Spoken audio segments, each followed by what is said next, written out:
That is a pro-Palestinian rally in Ottawa yesterday. Did you notice the Hamas flags? Yeah, just one of the many anti-Israel protests that have erupted across Canada and across the world.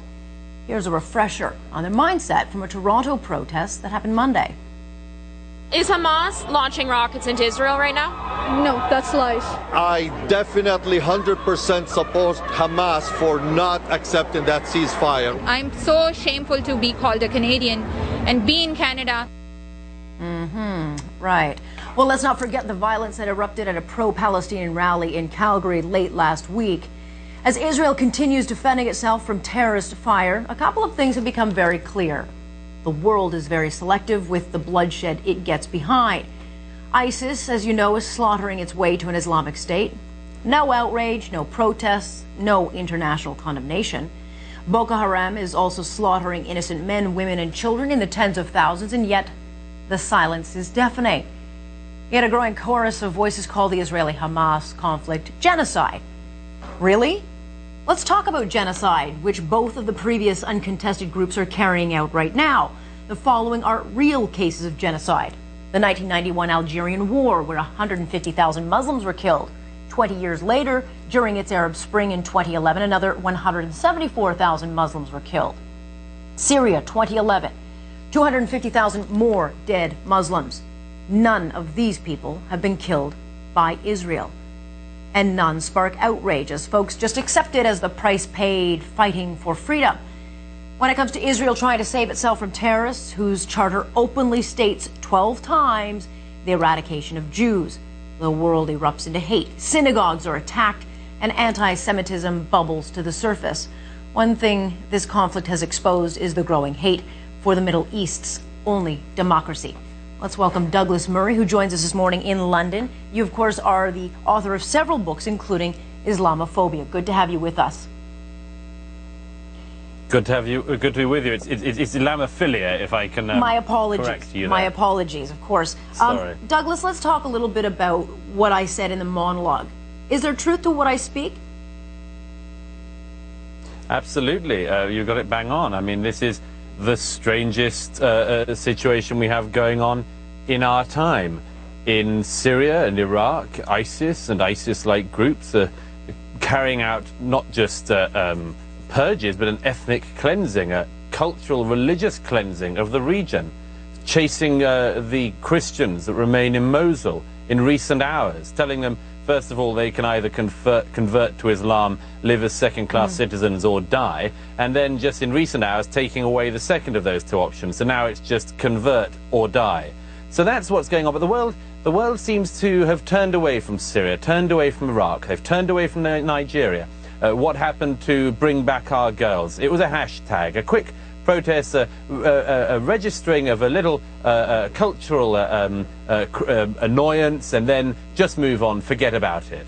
That's the world's attitude to absolutely everything at the moment, with one exception, and that's Israel. And if you look at the latest round of this conflict that has been going on over the last couple of weeks, the ire and the focus of the world once again comes down on Israel. And it's very hard to interpret that by anything other than the most base motives. You know, Douglas, when Israel gets into conflict, I mean, Israel in particular, anytime seems to evoke emotion. I mean, Jews have gotten used to being blamed for just about everything.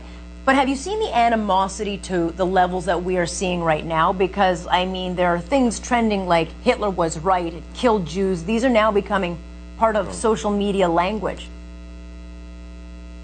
Absolutely. I mean, one of the most interesting parts of this phenomenon in recent years has been, as Israel's wars of necessity in the region have continued, however small the engagement, and relatively small it is, and after all, what we've been seeing in recent days is far smaller than, for instance, the 2006 conflict in southern Lebanon.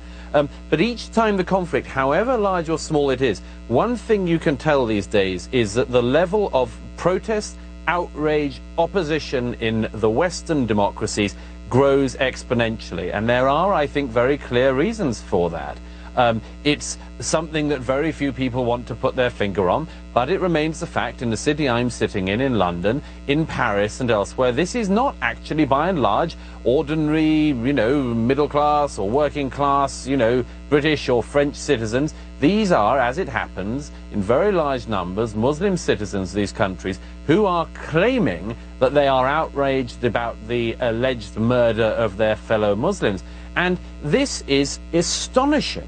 Not just because, in fact, the number of people killed in the Gaza in these incredibly targeted campaigns of recent days are what Bashar al-Assad's forces get through in a couple of hours in Syria, going on all the time. The outrage is focused because it's a Jewish state and because most of these people, I would contend, they say, you know, oh, I support the Jewish state's right to exist. Some of them say that. Most of them, or many of them, don't even have the decency to do that.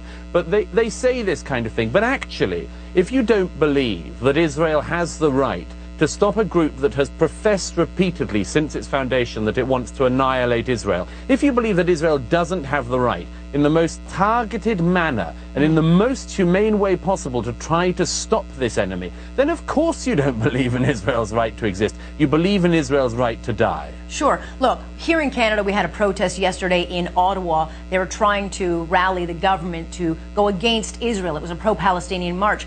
As a Canadian, I was deeply offended to see Hamas flags. Look, you have the right to protest in this country. I absolutely agree with it. But I am offended, and I think a lot of Canadians should be offended to see a Hamas flag at this rally. You know, I look at my grandfather who spent 6 years at war and went to Normandy, and I know that he did not put his life on the line to fight, to have terrorist flags flying in our country. And I don't know if it's just ignorance and uneducated people backing it, but a lot of people that I spoke to yesterday literally believe Israel is committing genocide, which is almost laughable. But nonetheless, they're willing to back Hamas, and I don't understand it in this country. It's astonishing. I mean, first of all, there are, of course, a lot of very ignorant people. A lot of people who simply go on Twitter, read some propaganda lies from Hamas and Hamasniks and think that is indeed going on. There are a lot of ignorant people. There are, however, also people who are simply out-and-out supporters of Hamas. These are the Nazis of our time. And, you know, the amazing thing is that in democracies at the moment, we don't even have to fight these Nazis. We just have to say in civil society what they are, identify them, identify their motives, explain their motives. If people don't notice the similarities here, you know, they don't have to see the footage of French Jews locked in a synagogue by a mob of raging Muslim French barbarians. You know, they don't need to see that to know what this is. This is the same type of enemy going against the same people. It is extremely clear. And, you know, when you see these sort of trustafarian, spoiled sort of middle-class college kids who think actually in a war between the democracy of Israel and Hamas, you know, it's a bit difficult to choose or something. You know, these are people who know too little for their own good. And, you know, it's not difficult. The facts are out there. The facts are in the Charter. The facts are in what Hamas is doing and has done every day of its existence. Well, clearly they don't like the facts. They get in the way of a good story. Douglas, we'll leave it there. Thank you so much for joining us this afternoon.